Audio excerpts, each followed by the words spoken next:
todos. Mais um momento de grande alegria estar nesta casa.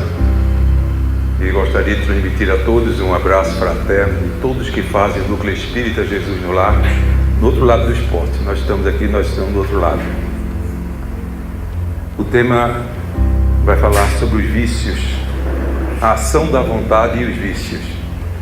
Mas vamos curvar a nossa cabeça, colocar Jesus na nossa mente neste momento de oração. Senhor Jesus, aqui nos encontramos, Senhor, em mais um momento na Tua presença, como estás conosco a cada 24 horas. Que a Tua vontade se faça sobre a nossa, através do nosso livre-arbítrio, possamos trilhar sempre os caminhos mais retos, querendo nos levar com mais segurança para junto de Ti. Que a Tua graça e a Tua bênção, Senhor, possa iluminar a todos os nossos parentes, iluminar a todos os frequentadores desta casa que não puderam estar aqui na noite de hoje, na certeza de que o melhor será feito para cada um e que a saúde de cada um de nós estará sempre restaurada dentro daquilo que nós fizermos com a nossa vida, se nós transmitirmos amor, paciência e se nós transmitirmos para todos aqueles que estão necessitados o melhor de nós com carinho e com muita paz no coração. Nós saberemos a certeza de que estaremos amparados pela espiritualidade maior. Muito obrigado, Senhor, por mais este momento, que assim seja. A ação da vontade e os vícios, mas antes, Marília, né? Ela falava sobre celular. Eu já falei, não sei se aqui no Allan Kardec, de algo que aconteceu. Um dia eu ia para o Núcleo Espírita Jesus no Lar e fomos ali naquela lanchonete no Bob's. Eu e minha esposa, que por sinal não está aqui hoje, que sofreu um AVC há 15 dias atrás. E nós estávamos lá em um casal, devia ter uns 14 anos, 15 anos no máximo. E eles estavam ali, olha o que é o tal do celular e do WhatsApp. É um vício. Se nós não aprendemos a nos controlar e usá-lo para aquilo que vai nos servir de algo no trabalho, numa comunicação do Centro Espírita, como a Marília falou. E aquele casal estava ali sentadinho. Após uns 10 minutos eu conversei com o Socorro. Até agora eles não se falaram, mas ficam sorrindo o tempo todo. Aí eu disse para ela, olha, eu sou curioso, eu vou lá.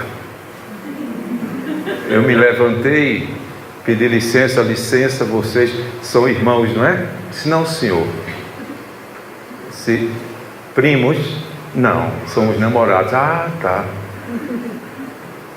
Na modernidade, né, filha e filho? Eles, como assim, senhor? Eu disse, olha, porque na minha época namorar, eu conversava para conhecer a moça e a moça me conhecer, nós íamos sabendo os defeitos e acertos de cada um para que pudéssemos encontrar um denominador comum. E vocês fazem o quê? Nós conversamos. Disse, como? No celular. Ele passava uma mensagem para ela, ela passava de volta para ele, os dois sentados frente a frente, gente. Aí eu não tive o que dizer, eu disse, vou ser sincero com vocês, procurem um psicólogo, porque não é normal. Infelizmente isso está acontecendo na nossa sociedade. Tem pessoas que não fazem mais nada na vida, só o celular na mão. Acorda de madrugada por causa de um celular, vai dormir com o celular. Então a gente tem que ter muito cuidado com isso. E quando a gente começa a pensar nos vícios, muitas vezes nós entramos em alguns vícios, a gente pensa e de repente esquece um desses, que é um dos caminhos pelos quais nós vamos adentrando em outros. Mas no Brasil, infelizmente, a droga mais consumida é o álcool. Posteriormente, o cigarro. Embora exista uma diferença entre os dois. A lei proíbe hoje, graças a Deus, a divulgação na mídia do cigarro, mas não proíbe da bebida. E eles põem aquilo ali como se fazia antigamente com o cigarro, que era aquelas coisas hollywoodianas, filmes maravilhosos, para encantar aos jovens, como se ali eles fossem se transformar em pessoas verdadeiramente grandes artistas de Hollywood, se fumassem um cigarro. E hoje a bebida está assim, tem de todo tipo a propaganda. Então quando se começa pelo álcool, que é a droga mais consumida infelizmente no nosso país, de lá entra o cigarro leva para a maconha. E a pessoa, quando aquele jovem ou aquela jovem, um adulto, entra na maconha, ele está a caminho de drogas mais perigosas, LSD, cocaína e tantas outras que estão sendo hoje fabricadas quimicamente e que as pessoas inadvertidamente, como o crack, fumam aquilo e com poucos dias estão totalmente viciados. E a doutrina espírita, por ser uma doutrina esclarecedora, uma doutrina onde mostra que as pessoas dizem, mas isso foi uma causa. Não, mas todas as causas têm um efeito, tem. O nosso livre-arbítrio é uma delas. Porque alguém pode querer nos induzir a um vício, mas se eu usar do meu livre-arbítrio e eu disser não, eu não entro. Essa questão de achar que as pessoas podem nos dominar, isso é um engano. Deus não nos fez marionetes. Deus não fez nenhum ser humano para ser dominado por algo que não vai levá-lo à sua evolução. Estamos aqui no princípio de evolução e não de descer. Temos que crescer. Portanto, o livre-arbítrio é uma das coisas maravilhosas que Deus deu para cada um de nós, porque Ele evitou que nos sentíssemos verdadeiros marionetes ou verdadeiros robôs sendo controlados simplesmente porque Deus está lá manuseando na tela de um computador. Ele deu o livre-arbítrio e disse, agora é com vocês. E cabe a cada um de nós, quando ainda entramos numa casa espírita, absorver o que é transmitido para nós. Porque quando se entra numa casa espírita, nós já estamos sendo acompanhados por vários espíritos que estão nos auxiliando no nosso dia a dia. Da mesma maneira que deixamos do lado de fora aqueles que querem nos desviar do caminho. Quando se faz uma palestra, muitas vezes olhamos para o palestrante. Eu falava com Carlos, eu faço palestra, mas adoro assistir palestra. Sempre que eu tenho um tempinho, vou a um centro e assisto uma palestra, porque nós estamos sempre adquirindo, nos abastecendo. Ninguém sabe de tudo, só quem sabe de tudo é Deus. Então nós temos que buscar. E nessa busca nós chegamos na casa espírita, e aí a gente olha e vai ver que na palestra, o palestrante, ele não está só, mas ele está direcionado através de uma entidade que está falando para nós neste momento. Eu costumo dizer até que nós fazemos parte do microfone, da caixa de som, e o restante eles vão colocando. Algumas coisas são nossas, outras coisas são deles. Muitas vezes se prepara uma palestra de uma maneira, ele muda a palestra, faz outra. E aí nós vamos usando o quê? A coerência para ouvir e tirar aquilo que é bom. É algo que Deus passou para nós, através da sabedoria divina. Nós não podemos ouvir simplesmente qualquer palestra ou qualquer mensagem mediúnica e tomar aquilo como uma pura verdade, mas nós temos que analisar o que é que foi dito. Se o conteúdo é para nosso bem, ou se aquele conteúdo tem muita coisa materializada, muita coisa que vai nos desviar pelo caminho. Ah, mas falou isso, eu gostei mais daquilo. Você tem que analisar o que é que você gostou. Porque às vezes as pessoas, alguns médios, quantos médios são obsidiados? Vários. Eles entram num processo de fascinação. E quando entram naquele processo de fascinação, muitas vezes o dirigente da casa, o dirigente da reunião, procura falar com ele, ele não vai ouvir, porque ele fica simplesmente ofendido. Ele fica ofendido porque o orgulho fala mais alto. Ele não aceita, como médium, dizer que alguém quer controlar. E isso se passa nas casas espíritas. Não pensamos que nas casas espíritas só temos aqui pessoas evoluídas. Todos nós estamos em processo de evolução. Ninguém chegou no patamar maior. Alguns têm mais conhecimento, outros têm menos conhecimentos, mas todos nós estamos a caminho de subir essa escada. E a mediunidade não significa espírito evoluído. Muito pelo contrário. Eu acho que nós médios, nós que somos palestrantes, somos mais endividados do que muitos outros. Porque recebemos uma missão de transmitir, recebemos uma missão de trazer uma comunicação, e com certeza quando aquela comunicação vem, primeiramente vem para nós. Nós ouvimos e temos que passar. Então o vício é justamente isso. E a doutrina espírita fala de um grande vício. Fora essas drogas todas, por que essas drogas penetram no ser humano? Por que essas drogas estão dentro da nossa sociedade? E a doutrina diz o seguinte: o vício mais radical que nós temos conhecimento chama-se egoísmo. É o mais radical dos vícios, porque ele é a base de todos os males. O egoísmo. Porque o egoísmo destrói famílias. Quantos pais hoje choram ao ver seus filhos viciados na droga, viciados no álcool, e se esquecem que lá em tenra idade eles viciaram os filhos.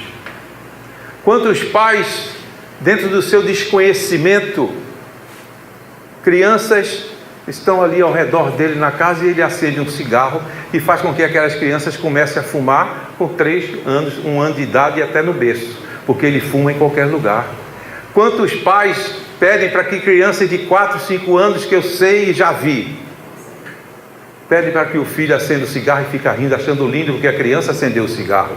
Quantos pais dão aos filhos, crianças, um gole de cerveja e acha bonito e apresenta aos seus amigos que estão sentados com ele, achando lindo aquela criança tomar aquele gole de cerveja. E ele amanhã, ele pode ter que chorar. Chorar quando vê o seu filho viciado, quando vê o seu filho viciado no alcoolismo, nas drogas. E se ele fizer uma minha culpa, ele vai ver que ele errou. Mas Deus é tão maravilhoso que Deus perdoa. Desde que ele comece a procurar a sua mudança, não naquele arrependimento só de pensamento, mas no arrependimento real, no arrependimento de ele ir em busca, não só de socorrer o seu filho, mas de socorrer o filho dos outros. Procurar auxiliar, visitar hospitais, manicômios, presídios, indo em busca de ajudar mães, pais, irmãos que estão ali em sofrimento, que talvez tenham passado pelo mesmo problema que ele está passando. E aí são essas drogas. A gente tem que tentar erradicar de dentro de nós essa coisa chamada egoísmo, que nos leva para todos esses males. Eu costumo até dizer assim, parece até que nós somos aquele caminhão que apanha lixo. Às vezes eu fico pensando, parece-me que nós somos aqueles caminhões de lixo, porque adquirimos lixo mental em todos os lugares, através da televisão, de programas que não valem nada, através de novelas que são verdadeiras destruição da família, filmes que destroem a família, programas, tem um aí que eu não gosto nem do nome dele, a Globo passa, eu acho que aquilo ali, até hoje eu não consigo entender o que é aquilo. O que é que acontece com a família? Fica ali na frente daquele aparelho de televisão, ninguém conversa, os pais não conversam, ninguém conversa, assistindo aquela droga. E aí o lixo mental vai o quê? Penetrando na pessoa. E quando o lixo mental começa a penetrar, daqui a pouco as ações estão coerentes com o lixo mental que está na mente. Por isso que é o carro do lixo. Porque Deus, na sua sabedoria, mesmo no carro do lixo, Ele nos dá um lugar de saída. O caminhão, quando apanha um lixo na rua, vários daqueles lixos ali, uma grande parte daquele lixo vai ser incinerado, vai ser jogado num aterro, mas ao mesmo tempo também vai ali materiais para serem reciclados. E esse material que tem que ser reciclado somos nós. Nós podemos nos envolver com esse lixo mental, nos transformarmos em verdadeiras pessoas que a gente acha que até eu não estou valendo mais nada, ou meu filho não vale mais nada, minha família não vale mais nada, mas existe uma coisa chamada reciclagem. E a reciclagem cabe a cada ser humano. Cada um de nós temos a capacidade de vencer o mal de dentro de nós. Livre-arbítrio. Da maneira que entramos, podemos sair. Ninguém pode me segurar. Só Deus. E Deus nos segura, Deus não pune. Deus não está passando vassoura aqui para tirar o nosso lixo. Mas Ele está dizendo, filho, faz a tua parte e eu te ajudarei. E aí a gente vai em frente e começa a separar o lixo podre para o lixo reciclado e vamos nos reciclando na vida. Porque todo aquele que quiser alcançar, aquele que desejar alcançar uma evolução, tem que deixar de lado esses vícios. Tem que deixar de lado tudo isso aí e procurar buscar o entendimento. Como se inicia um vício? Na infância, na adolescência, na fase adulta. E vários outros que vão penetrando já na nossa parte adulta. Quando se existia um pequeno aperitivo. Quantos de nós já não passamos? Eu já passei por isso. Quando terminava o trabalho, na sexta-feira, reúne um grupo de amigos para ir tomar chopp na esquina. E aí toma o chopp na sexta-feira. Daqui a pouco a sexta-feira fica curta e outros de outros escritórios, de outras empresas também vão se agregando aquilo ali. Olha como a coisa é crescente, o mal é crescente, o vício ele é crescente. E aí alguns outros já vão se juntando e aquela mesa vai aumentando. Aí a sexta-feira fica pequena. Podemos também festejar no primeiro dia da semana, na segunda. E na segunda, na terça, na quarta, daqui a pouco, todos os dias da semana, existe uma reunião noturna. E aquela criatura que começou tomando um simples aperitivo, ela começa a sentir a necessidade de beber diariamente. E após sentir essa necessidade, ela vai se viciar. E depois que entra o vício, é difícil sair. A própria psicologia nos mostra isso. O vício entra com facilidade, mas o sair do vício é difícil porque ele adoece o ser humano. O alcoolismo é uma doença. Depois de instalado para vencer o alcoolismo é muito difícil. Mas graças a Deus nos Estados Unidos fundaram o quê? Os alcoólatras anônimos, que está em toda parte. E é algo que muitas pessoas temem, é algo que algumas pessoas entram assim e passam numa determinada sala e tem lá alcoólatras anônimos. Então até o medo de sair daqui de perto. E no entanto ali estão homens e mulheres passando a limpo a sua vida, porque o vício só pode ser vencido lutando a causa pela causa e não a causa pelo efeito. Porque o efeito ele tem que ser combatido depois que eu encontrar a causa. Então nós temos que descobrir qual a causa daquele vício. Qual a causa porque o meu filho está viciado? Porque o meu filho enveredou por este caminho? Eu tenho que buscar a causa. E muitas vezes eu vou encontrar a causa em quem? Em mim. Eu sou a causa. Eu não amei aquele filho porque eu nunca soube dar um não a ele. Eu não amei aquele filho porque eu fiz com que ele desde a infância enveredasse por um vício. Então quem tem que se corrigir primeiro sou eu. Eu tenho que chegar junto daquele jovem e buscar apoio para ele. E o melhor apoio que eu posso dar para ele é o amor. Se eu amo meu filho, se eu amo a minha filha, se eu amo minha família, eu vou até eles. Mas se eu ficar no meu orgulho, retraído de um lado, retraído do outro, não vou chegar a lugar nenhum. Porque o alcoolismo é algo que destrói famílias. Eu já tive parentes alcoólatras. Eu tive um tio, já desencarnou. Uma pessoa maravilhosa, estudioso, advogado, chegou a ser presidente de um grande órgão no Rio de Janeiro, mas ele diariamente, ele levava para o trabalho uma garrafa de água, e não era água, era vodka, e bebia diariamente no trabalho, e era o presidente da empresa. Passaram-se alguns tempos, e um dia, ele foi encontrado despido, deitado na sala, totalmente embriagado, foi demitido. E como era uma empresa pública, foi demitido por quê? Por justa causa. E ali ele começou a perder tudo que tinha no alcoolismo.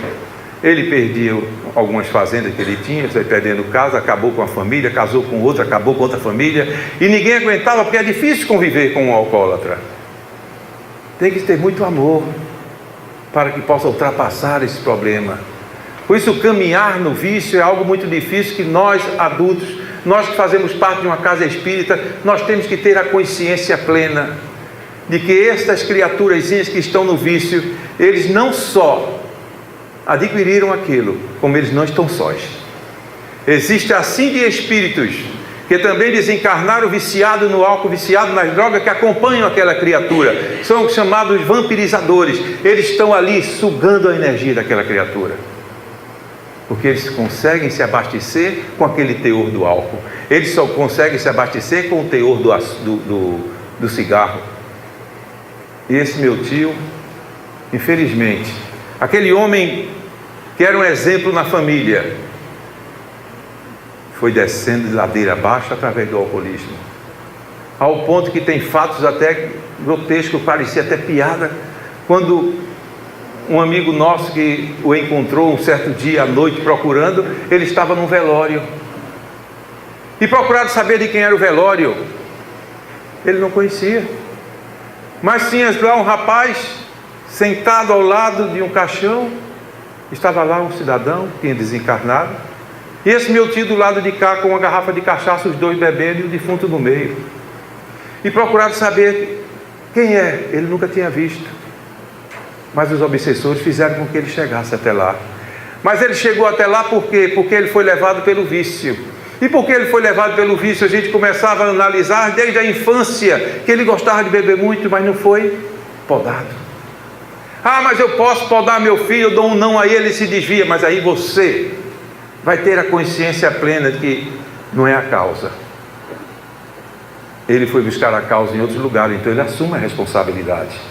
Porque nós fizemos a nossa parte.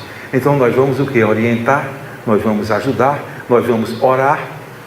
E aí nós vamos ter a certeza absoluta de uma coisa: quando eu me tornei espírita, eu passei a ver a vida diferente, porque eu passei a ver que nós não estamos aqui para simplesmente desaparecer. Nós não estamos aqui porque fomos criados junto com o corpo, para que quando o corpo desaparece, eu desapareço. Pelo contrário, o espírito é eterno. O espírito foi criado simples e ignorante para toda a eternidade. Então nós temos que ir nesta evolução, na certeza de que não se discute com ninguém a doutrina espírita, porque a doutrina espírita ela não quer ser melhor que ninguém, ela simplesmente é aquele consolador prometido que Jesus disse: eu vou tirar o véu um dia, para que a humanidade possa entender e compreender aquilo que eu não posso dizer agora. E o Consolador prometido fez isto. A doutrina espírita ela tira este véu que muitos não aceitam, mas talvez não aceitem não porque não conheçam, mas porque não querem mudar. Porque o mudar iria necessitar que eles fizessem uma transformação em suas próprias religiões, no seu próprio conceito de vida. E aí vem o alcoolismo. Quando eu falei desse meu tio, é porque ele, depois de muito sofrer, um dia levaram ele a uma casa espírita. E disse que quando ele entrou na casa espírita, isso ele já nos contando, ele disse que sentiu uma sensação diferente. Ele disse que não conseguiu entrar, ele correu e se ajoelhou junto do púlpito, onde estava sendo feita a palestra. Ele, que teve uma família católica, eu acho que na cabecinha dele, que ele pensou: eu vou correr ali para me confessar. Mas ele ajoelhou-se ali e deixaram ele ajoelhado. No final deram um passe e ele passou a fazer parte dos Alcoólatras Anônimos, palestrante dos Alcoólatras Anônimos, entrou na doutrina espírita, foi ser palestrante da doutrina espírita e rodando esse Brasil todo. Quando alguns irmãos se desviavam, eles viajavam mesmo, ele morava em Brasília, ele vinha para Pernambuco, Rio de Janeiro, atrás daquele que se desviou, para tentar resgatar aquele irmão. Então isso é o que se faz. Ele jamais deixou o vício dele, mas ele deixou de beber. O vício continuou dentro, aquela coisinha roendo dentro dele com vontade de beber continuou, mas ele teve o que? O livre-arbítrio de dizer: eu não bebo mais. E assim são as pessoas. Ninguém pode acusar. Nós não podemos acusar ninguém, dizer que não tem jeito. Tudo tem jeito nesta vida. Tudo tem jeito, até mesmo para a morte. Porque diz só não tem jeito para a morte. Tem, porque a gente não morre. Então tem jeito sim. Nós vamos continuar vivos. Então tem jeito para ela. Eu posso deixar uma roupa de lado, mas eu vou continuar. Então existe. Deus fez isso com a gente. Deus é maravilhoso. Ele fez isso para que a gente fique alegre, feliz, que nós possamos dizer: obrigado, Senhor. Um dia eu chego lá. E a gente continua crescendo. Cada dia a gente subindo um degrauzinho. Cada degrau que nós subirmos já é uma grande evolução. Existe um livro que eu li recentemente, falando justamente sobre o alcoolismo, O Despertar de um Alcoólatra. O que me chamou muita atenção neste livro é que esse rapaz, esse espírito que passou a mensagem através do médium para o livro, ele narra que era um policial em Minas Gerais, desencarnou aos 40 anos de idade, viciado no álcool. E ele diz: minha família era religiosa, católica, mas quando começaram a chegar junto de mim e dizer: você tem que deixar o vício, você tem que orar, ele chegou à conclusão que tinha que dizer para eles: eu sou ateu a partir de hoje. Como se fosse uma coisa fácil. Mas eu sou ateu, para que ninguém mais me cobrasse a oração. E ele passou a viver, não aceitava a oração, porque quando queriam orar por ele junto deles, não, eu sou ateu, vocês podem orar em outro lugar. Mas Deus, na sua infinita bondade, fez com que uma jovem se aproximasse dele. Naqueles momentos de lucidez, eles se encantaram, vieram a casar, E alguns meses viveram mais ou menos tranquilamente, ele tomando as suas cachaçinhas e ela ali junto com ele, orando para ele. Ela era espírita, da Casa do Cinza, lá no estado de Minas Gerais, existe o centro espírita Casa do Cinza. E ela orava muito por aquele rapaz. Mas um dia, em 1971, ele desencarnou, vitimado pelo álcool, com cirrose no fígado, pâncreas destruídos, quase que já no estado de loucura. E ele diz: eu acordei do outro lado e não via nada. Eu estava numa escuridão tremenda e eu só via aqueles homens gritando que queriam beber, beber, beber, pensando no álcool. E eles começavam a se aproximar de mim e me batiam. E eles me amarravam, e eu fazia: me solta. Ele disse: não, nós vamos sugar de você o álcool que tem aí dentro. Olha que coisa terrível. O corpo se destruiu, mas o perispírito, o corpo espiritual, estava impregnado pelo álcool. Porque o corpo espiritual ele transmite para o corpo físico e vice-versa. E ele estava impregnado. E ele diz que após muitos anos, ele não lembra quanto tempo ele passou, mas um belo dia ele conseguiu ouvir aquela que orava por ele há tanto tempo, a sua esposa, lá na Casa do Cinza. Um grupo reunido, um grupo que se reunia para fazer as orações dentro da casa espírita, como tem em todas as casas espíritas. Naquele momento ele ouviu aquela voz bem distante, pedindo a ele: pede a Jesus a tua libertação. Isso era o que ele ouvia: pede a Jesus a tua libertação. E ele naquele momento, ele diz, não sabe quantos anos, quanto tempo ele já estava ali. Ele pediu naquele momento: Senhor, me ajuda. Mas aquilo ele fez com o coração, aquilo naquele momento ele fez realmente pensando na ajuda de Deus. E a espiritualidade maior vem até ele e o resgata daquela área. E quando começa o resgate, ele toma um susto, porque tinham vários policiais naquele grupo. E ele diz: que lugar é este? E os espíritos disseram: este aqui é o batalhão de Jesus, nós viemos te buscar. E levaram ele para um hospital, numa das colônias ligada ao nosso lar, Colônia da Esperança, salvo engano. E ele chega lá, era um hospital militar. Mas o que chama a atenção é que após o seu internamento, ele mesmo narra que ele não conseguia se desvencilhar do álcool. Toda vez que passava alguém com aquele algodão na enfermaria, ele queria chupar o algodão pensando que tinha álcool. Olha que coisa terrível, um espírito desencarnado há tanto tempo. E aí vem o pior: começaram a dar transfusão nele, transfusão fluídica. E cada vez que a transfusão era dada, que os fluidos vitais entravam naquele perispírito, ele disse que corria uma lama preta e fedorenta de dentro dele. E ele perguntava às pessoas, aos médicos: o que é isso? Disse: é o álcool que está sendo tirado de você. Mas só que esse álcool não passou assim tão rápido. Após vários anos naquele trabalho, 20 anos, ele continuava exalando esta podridão de dentro dele. Olha como o álcool perturba a pessoa.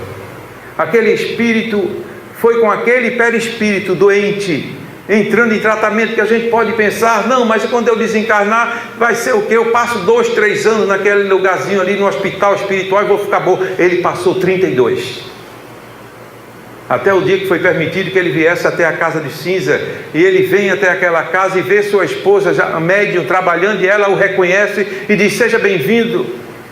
E ele pergunta para o mentor: eu posso ficar? Porque há 20 anos ele pediu isto. 10, 12 anos antes dos 32 ele pediu, e disseram: não, você não pode ainda, você não está pronto.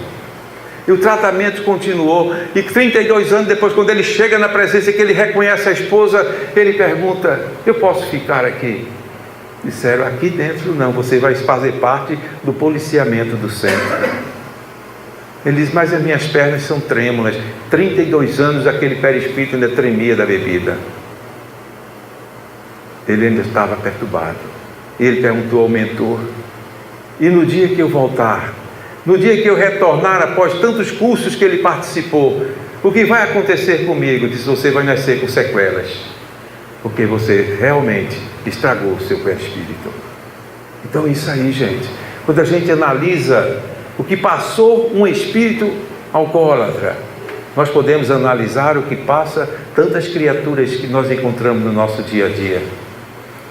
Quem fizer e passar um dia numa reunião do AA vai tomar um susto, de homens e mulheres dando verdadeiros testemunhos. Eles estão lutando para restaurar a causa, mas eles estão mostrando o efeito para os outros, para que todos tomem conhecimento do que eles fizeram, do que eles estão passando. Eu vou narrar um fato que aconteceu no Rio de Janeiro, com um amigo deste meu tio que eu falei para vocês. Na época, não existiam esses carros fortes, não existia tantos assaltos, e as pessoas às vezes transportavam verdadeiros malotes de dinheiro de um banco para outro, de uma empresa para outra. E esse amigo dele também é um alcoólatra, mas no AA já há mais de 6 anos sem tocar em álcool. Vem um dia com um malote de dinheiro de uma empresa para levar para o banco no qual ele era gerente, e começou uma chuva muito forte. E naquela chuva ele olhou, atravessou a rua e tinha um bar aberto. Ele entrou naquele bar, e quando ele entra no bar, ele viu aquelas garrafas de bebida na sua frente, 6 anos sem beber. E ele pensou: se eu tomar uma dose de conhaque, eu vou esquentar, não vai fazer mal nenhum. Ele tomou a dose de conhaque e não chegou no banco. Passou o resto da tarde bebendo e gastou o dinheiro do banco. Parece uma utopia, mas é a realidade do alcoolismo. Por isso que o vício, ele destrói. E nós temos que olhar para a nossa família, principalmente pais e avós. Temos que olhar para os nossos filhos. Não podemos seguir essas regras que estão implantando hoje em dia de educação. Deixar que nossos filhos sejam educados na escola, deixar que eles sejam educados nas ruas, deixar que eles sejam educados pelo governo. Se o governo não educa a si próprio, como é que ele pode educar o nosso filho? Então nós temos que ter as rédeas, nós temos que ter as normas. A criança tem que aprender a ouvir o não, a criança tem que aprender a respeitar os pais, respeitar a família, respeitar a sociedade. E aí nós temos o quê? 90% de chance de ter homens e mulheres equilibrados amanhã. Caso contrário, vamos passar por várias decepções, tendo que ir a um presídio visitar um filho. É algo terrível para quem já visitou um presídio. Eu já fiz várias palestras dentro de presídio, e uma das coisas que mais choca é ver mães, pais, irmãos indo visitar, passando por toda aquela vergonha de entrar ali sendo vistoriado, para levar para um filho, muitas vezes uma cesta básica, e ele trocar por droga dentro do presídio. Então, o vício, quando a gente começa a encarar ele de frente, nós temos que trazer para dentro de nós. A melhor maneira de lutarmos contra algo é trazer para nós, não o vício no sentido literal, mas o vício no sentido psicológico, de analisar como eu posso ajudar e não criticar. Porque a crítica é terrível, porque a gente diz: vai para lá, cachaceiro, eu não aguento aquele camarada, eu não aguento nem conversar com ele. Tudo bem que no momento que ele está embriagado é difícil entender, porque realmente não tem conversa mais chata que conversa de bêbado. Ela vai e volta o tempo todo, não acaba nunca. Mas você fica assim procurando um pontinho, de repente não pode chegar a ele, mas você chega na esposa para ajudar, chega no filho para ajudar, e quando ele está lúcido, você pode chegar junto dele e ter uma conversa com ele, franca, se você for amigo. Mas se não for, se pudermos ajudá-lo a internar numa clínica para ver se ele consegue sair, vamos fazer, porque o vício é terrível. E quando entra o vício das drogas, aí a coisa complica. Aquele que envereda pelo crack, aquele que envereda pelos narcóticos, é algo terrível. A gente está vendo na sociedade pessoas, grandes profissionais, usando droga. Porque quando tem um probleminha, quer fugir do problema, usa droga. Se está preocupado com alguma coisa, usa droga. E a droga, o nome está dizendo, é uma droga. Ele vai terminar realmente na droga. Ele não vai ter um fim melhor, mas ele vai ficar perturbado. E aí fica pulando de religião, né? Ah, mas se eu for no centro espírita, eu vou ouvir um palestrante falar de alcoolismo, falar de drogas, e eu vou tomar um passo, eu não sei o que é que eu vou encontrar lá dentro. Quem sabe um espírito vai me pegar lá dentro, não vai deixar eu sair, Porque as pessoas que não conhecem o passe acham que é assim, vai chegar aí dentro do passe e vai ter um espírito incorporado, um médium incorporado e ali fazendo e acontecendo. Não é assim. Vamos receber uma transfusão fluídica. Nós vamos tirar energias negativas e colocar energias positivas. Mas para que a gente possa sair com essa energia, nós temos que fechar a torneira. A energia positiva entra, a gente fecha a torneira. Porque caso contrário, quando passarmos daquela porta, no primeiro tranca que levar de um carro na rua, acabou-se o passe. Não é verdade? Porque nós falávamos, Carlos, uma das coisas que mais nos testa é o tal do trânsito. O trânsito é cruel. Eu já falei aqui algumas vezes de fatos que acontecem no trânsito. Então a gente tem que o quê?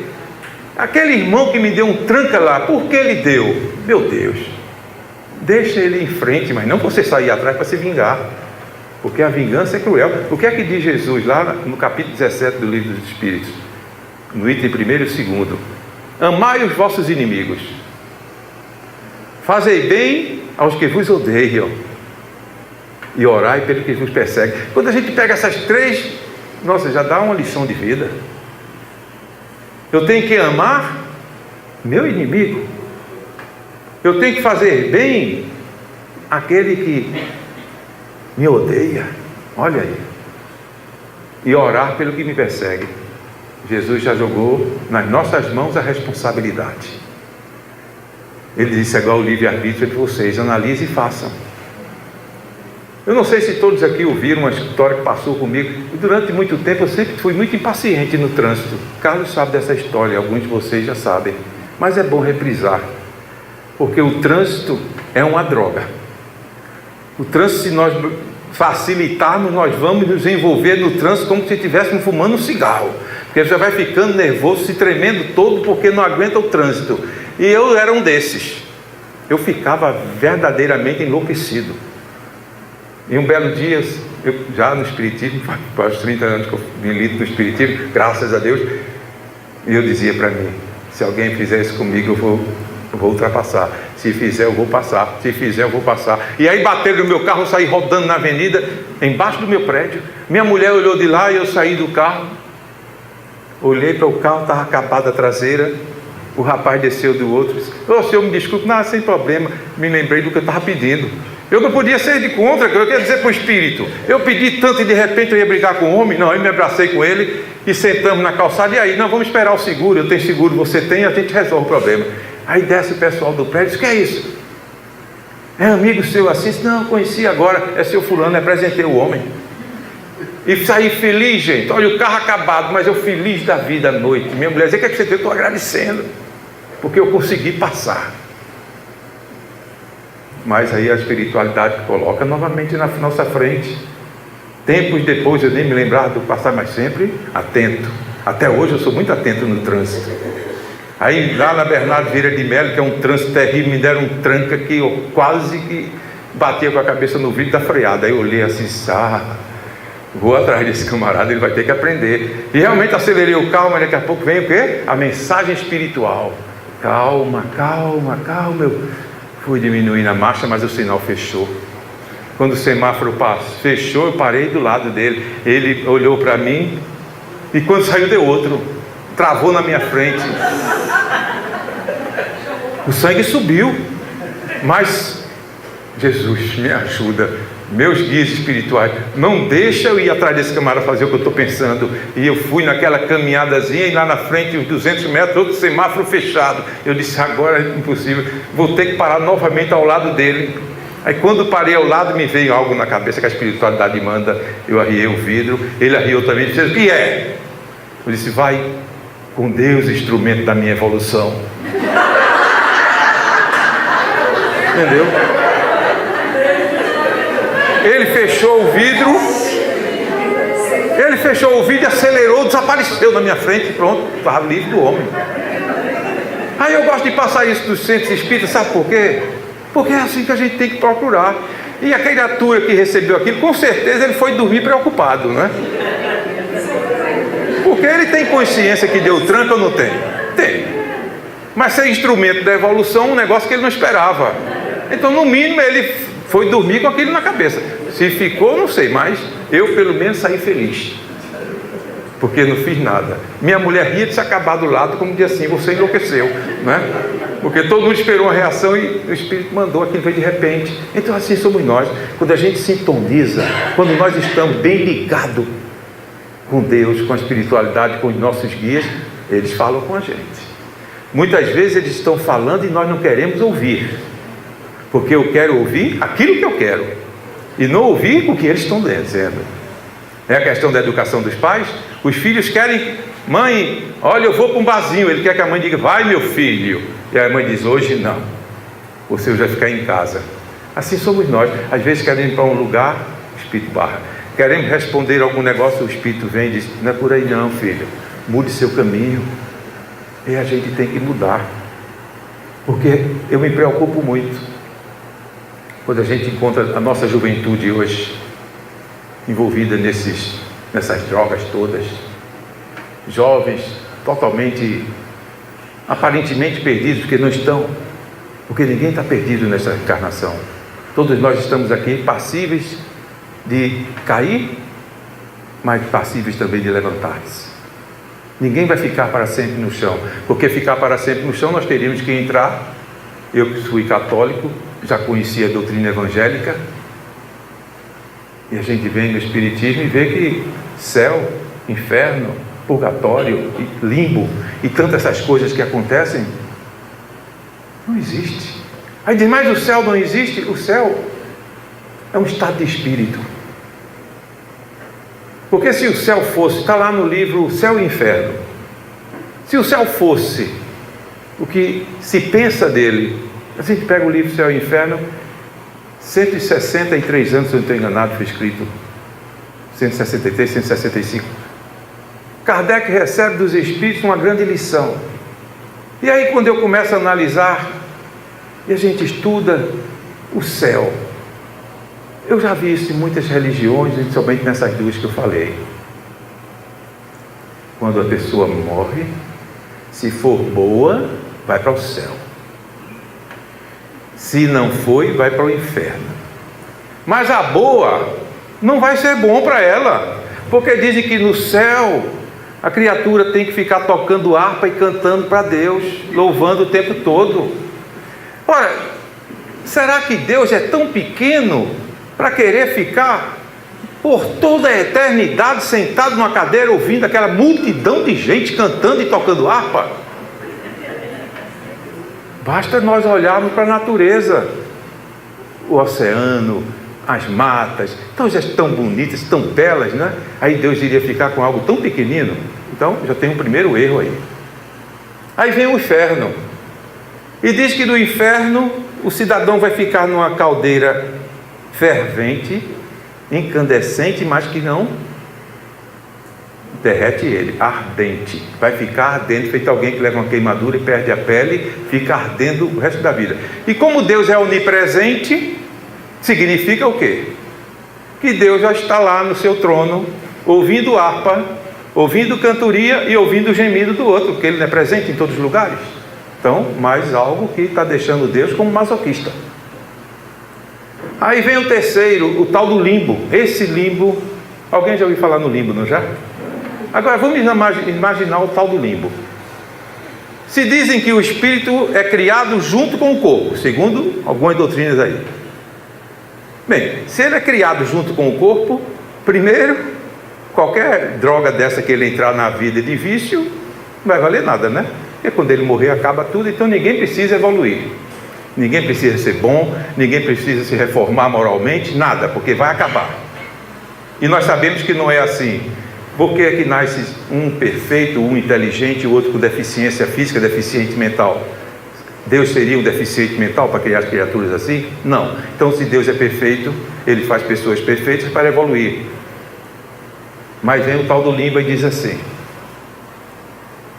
se uma criança desencarnar sem ser batizada, criancinha, pode ser recém-nascido, vai para o limbo. Aí o que é o limbo? É um lugar circunscrito, onde aquela criaturazinha vai ficar para todo sempre, Nunca vai ser feliz, mas também não vai ser infeliz, porque nunca fez o bem, nem nunca fez o mal, e ali fica para sempre. Aí a gente fica pensando, que negócio de louco, hein? A criatura não fez o bem, não fez o mal, vai ficar ali para tudo sempre.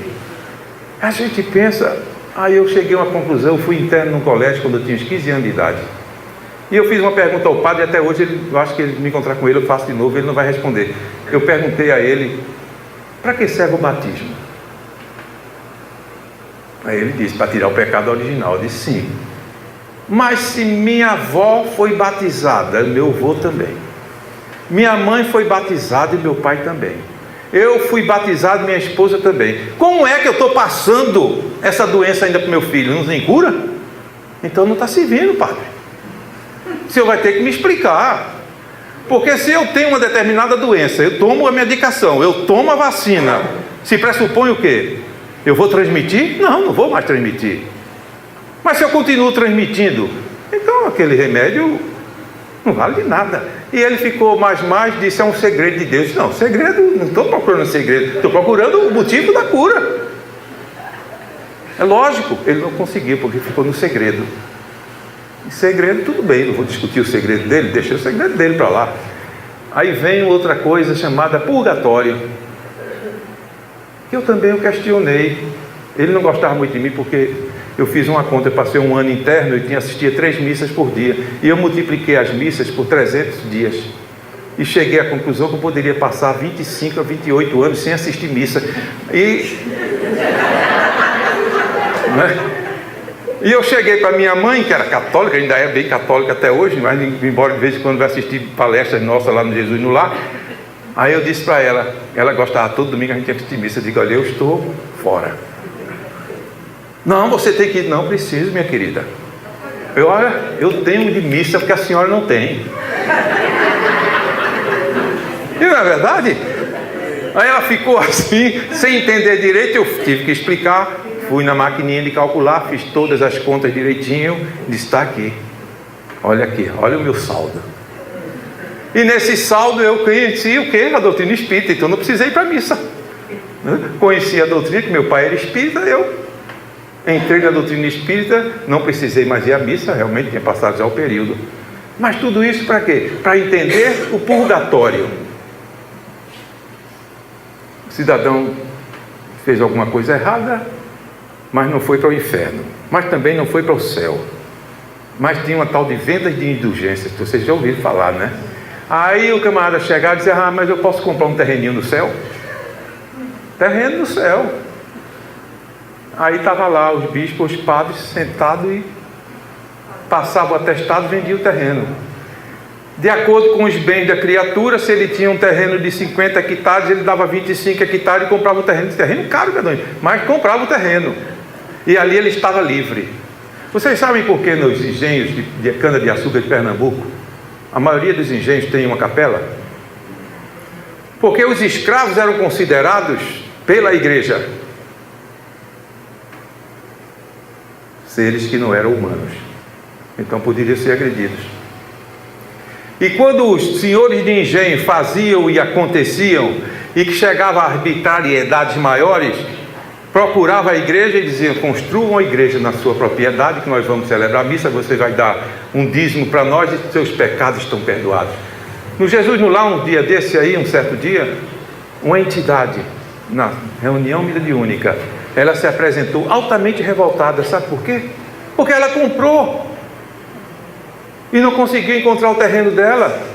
Ela estava revoltadíssima. E aí você veja, você doutrinar uma entidade dessa, como é difícil. Mais de um século aquela criatura sofrendo até hoje, porque alguém lhe vendeu um pedaço de terra, que ela não encontrou esse céu que ela buscava. Aí a gente fica pensando, uma entidade dessa revoltada pega alguém envolvido nas drogas, alguém que esteja ligado a essas terras, ou ligado a uma igreja dessa, ou ligado a nós espíritas, e ela vem nos testar para ver até onde nós vamos, porque ela está revoltada. Ela chega ali e começa a ouvir uma doutrina espírita falando de reencarnação, ela vai querer entender o que é reencarnação. E como ela não consegue entender de imediato, porque ela comprou, ela vai querer saber O que é reencarnar? Comprar o quê? Comprar carne? Então a gente tem que ter este cuidado com os obsessores. Nós temos que amá-los, porque se eles estão sofrendo, se eles estão nos obsidiando, é porque alguma coisa nós fizemos com eles. Porque Deus não vai permitir que nós sejamos perseguidos por algo que nós não fizemos. Porque Deus não vai culpar, Deus não vai atingir, Deus não vai jogar pedra, mas Ele consegue colocar não só em nós, como nos obsessores, o livre-arbítrio. Eles vão direcionar a vida deles, e eles vão direcionar as nossas. Então, quando a gente adentra em certas religiões, como a gente puxou agora, que não estava na palestra não, gente, e chegou aqui a questão do livro Céu e Inferno, é porque quando a gente entra falando sobre drogas, muitas pessoas podem achar que não vai ter mais solução, mas tem. Muitas pessoas que estão nas drogas, mas estão em algum tipo de religião, eles podem achar que estão perdidos, que estão dentro do inferno. Mas aí vem a doutrina espírita, trazendo as drogas, aí traz o livro Céu e Inferno, para mostrar que existe solução. Para que não aconteça como uma senhora, que mora lá em Paulo Afonso. Eu era muito amigo do filho dela, desencarnou há 6 ou 7 anos. Ela era evangélica. E o rapaz, um rapaz muito trabalhador, ele nunca foi na igreja levantar a mão para aceitar Jesus. E como ele não fez isso, essa senhora hoje se encontra no leito há 6 anos, sendo tratada, doente, não se move mais, porque ela se entregou, porque se sente culpada até hoje, de que o filho está no inferno, porque ela não o convenceu a aceitar Jesus na igreja, pelo amor de Deus. E não tem quem convença ela. Chega lá para conversar, ela não aceita nem que você fale em reencarnação. Mal está conversando hoje em dia. Então é necessário, de repente, uma mensagem como esta hoje veio para nós. Entrou pelas drogas, entrou no vício do álcool, em todos os outros vícios, e termina com o livro Céu e Inferno, para mostrar para nós a realidade da nossa vida, a realidade do Espírito, a realidade das criaturazinhas criadas por Deus, não para ser condenada para a eternidade, mas para evoluir e amanhã ser um espírito de luz, tal qual o Senhor Jesus.